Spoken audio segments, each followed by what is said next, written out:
Hi, I'm Noah.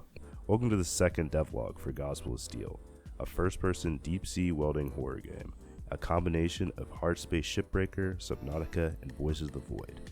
You work as a saturation welder stuck at the bottom of the ocean, maintaining a pipeline for a cult. We've been hard at work this past month, specifically on a major part of the gameplay loop, the control room. I wanted to show off how much it has evolved, not just in the design, but also its impact on the gameplay.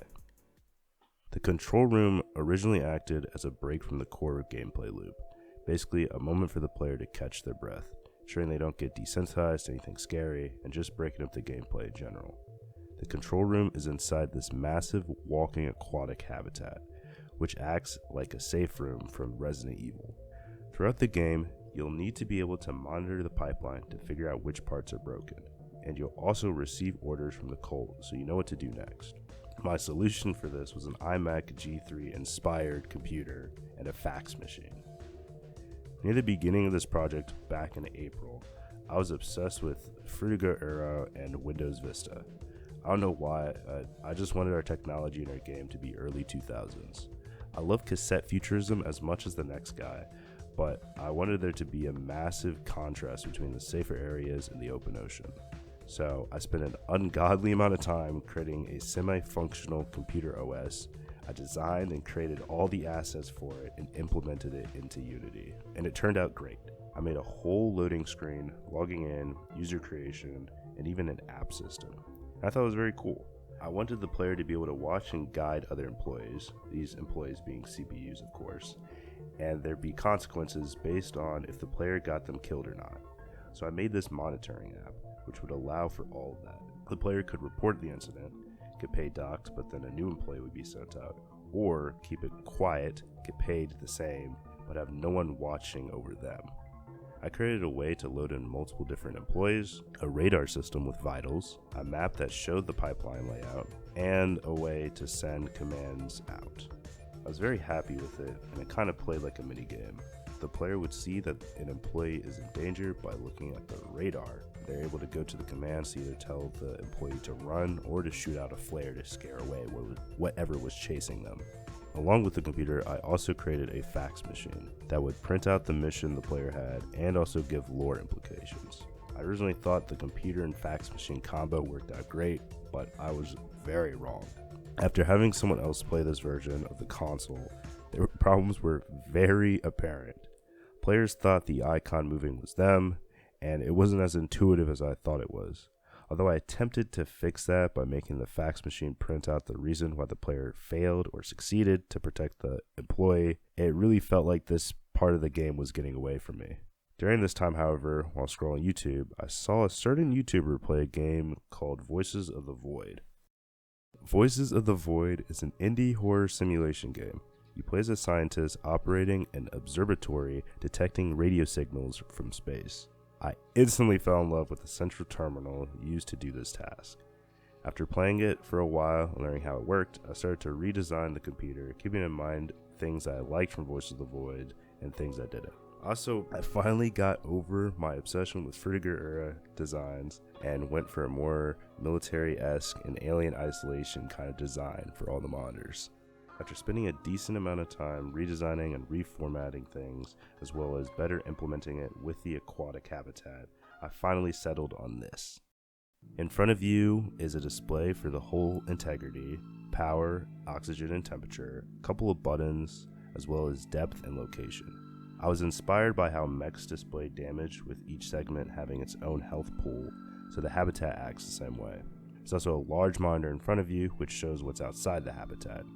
The light button controls the lights both inside and outside, while the sonar button controls the radar. The radar accurately shows enemies or allies outside the habitat. To the right is the pipe map, which shows the entire pipeline. Double-clicking on a segment will pull up the information and display the specific issue it has. I was inspired by Cyber City OEDO 808, which I never watched, but I saw some designs of it and the way they made it, and I liked it a lot. Below it is a command terminal where you can type specific commands into it. There isn't going to be anything that's gameplay dependent on it, however, because I do want the game to be completely playable just using a controller. Lastly is the minimap, which you can use to control where the habitat goes. You can rotate and press the center button to set the location, and then you can set the speed of the habitat and it will start moving toward it.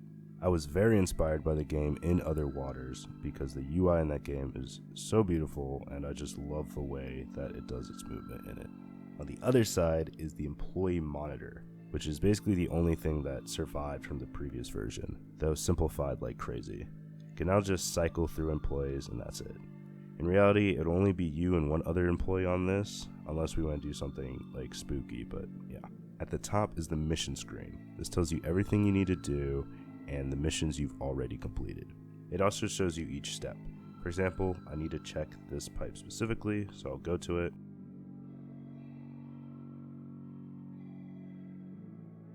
Click on the pipe, and when I go back, the mission has been complete. This is basically going to replace the fax machine, although I do like the idea of things getting printed out that the player can pick up and stick to walls.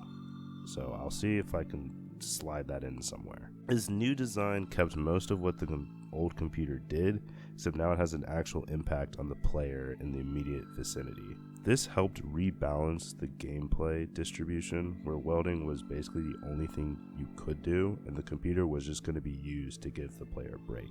And now the console room has an importance that helps with the welding, but is different enough where it won't seem so out of place. I hope it'll work to give the player a break from, just scary open ocean. This also made the aquatic habitat so much more important.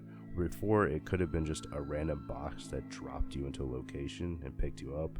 Now it'll host a lot more interactivity and other things inside it. Anyway, that's about all involving the console, but I did want to show off some of the smaller stuff we've been working on as well. I made this nifty little dialogue system. The player is only given the option to shake their head no or nod yes, or not to respond at all. Our game isn't going to have any voice acting, but I really like the way Oxenfree does its dialogue with the timed responses, so I thought this was a decent middle ground for it. I'm using Inkle to drive the dialogue, and I'm using just the default script that came with it that allows me to interface with the Ink JSONs. And using Inkle lets me test them outside of Unity, and it works kind of like a choose your own adventure. I have two variables that I pull in and out, which is the name and the mood. You basically get pseudo coding with it, so all of its internal logic is handled inside Inkle. I used basically the default code that came with the plugin to make the dialogue appear in Unity, just changed it to skip when clicked and not force the choices to be certain things. There's this text mesh animator by Aban on GitHub, which allows me to do the shaking, wave, and slow type.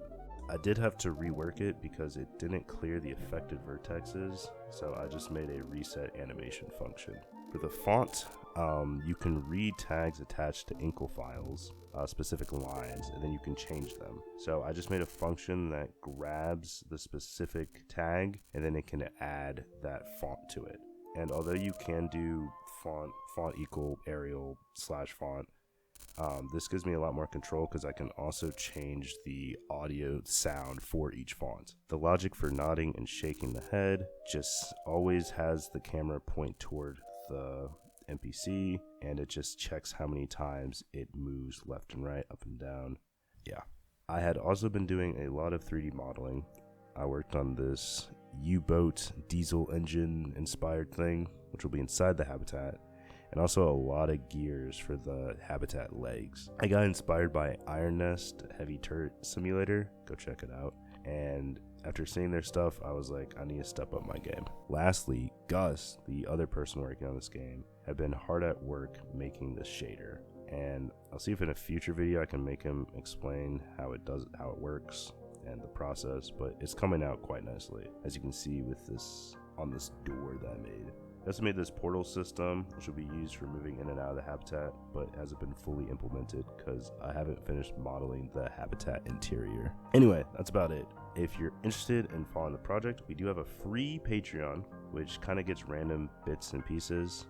There's a paid tier, but everything is public, so don't feel pressured to pay. Kind of use it like a blog, just posting whatever work we get done on there. Thank you so much once again for the 2,000 subscribers. Still so surreal to me. And have a good one.